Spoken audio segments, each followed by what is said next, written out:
It looks like we're fixing to catch a small freight train southbound by Bunch. NS train 125. Good day, viewers. Walter here.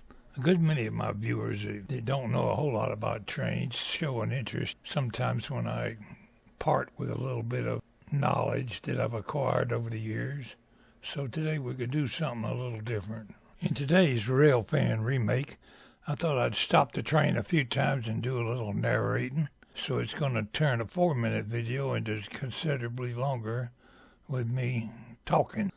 As a former railway Carman car inspector, looking at these trains brings back a few memories, and I thought I'd make just a few notations as to what I see when I look at a train. As this train approaches us, notice the single high beam headlight and the 2 flashing ditch lights. Here, train 125 is moving slow as he approaches the signal at Bunch, probably hoping he'll get a proceed green light. Then he can open the throttle up a few notches and take off.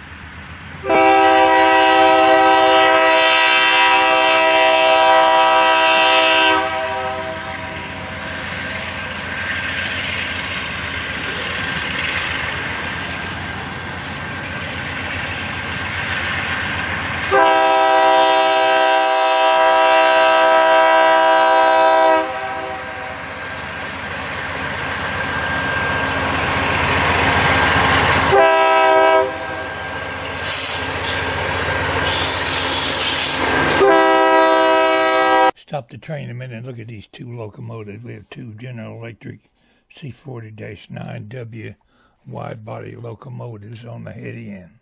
How many of you viewers have noticed the snowplow on the end of these engines? Not all of them have it.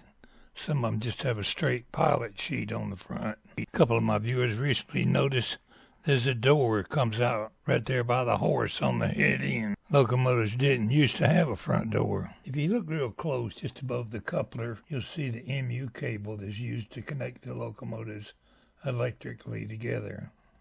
Locomotives sometimes get off the track, and I always look at the bottom of the snowplow and the pilot sheet on the end of the engine for any damage. That's the first thing that'll get damaged when one jumps the track. They always bend the bottom of the snowplow. Occasionally you'll see a cutout place where somebody had to take a torch and cut the bottom of the snowplow to get it loose from the rail. Oh, come on, Pwalpar, let's get the train going. First car in the train's a Top Gun. It's a coal hopper. They have to be rotary dumped or turned upside down to get the coal out of them. They don't have dump doors.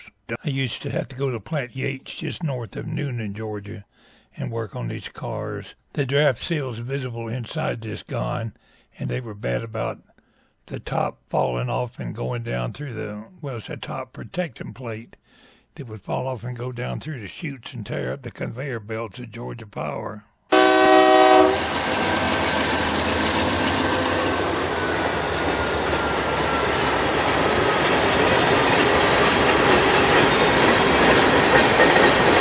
Products like cement and fertilizer and things that can get compacted are hard to get out of these 3-bay hoppers, even to get it to flow sometimes. So there's pockets on the side of the hopper where I got the circle here that they put a pneumatic vibrator that shakes the tar out of these cars. Dang near shakes them all to pieces, get the stuff to fall out.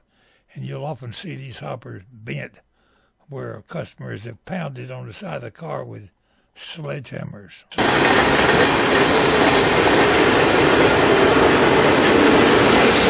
What can I say? Raggedy old box cars.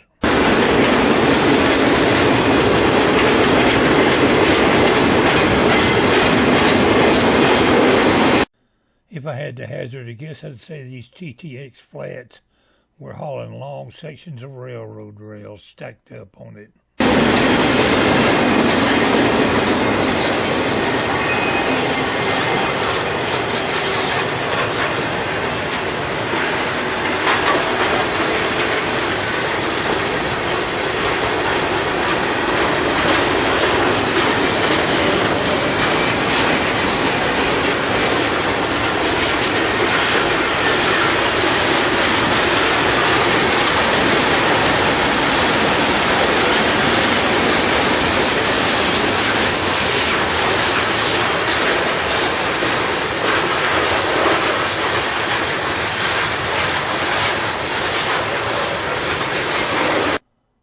let these tank cars get by without mentioning them.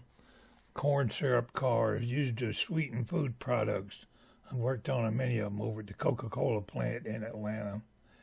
They're all kind of food products that's used for sweetening and thickening various food products.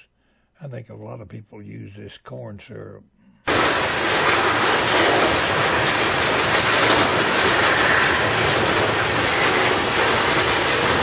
Corn syrup.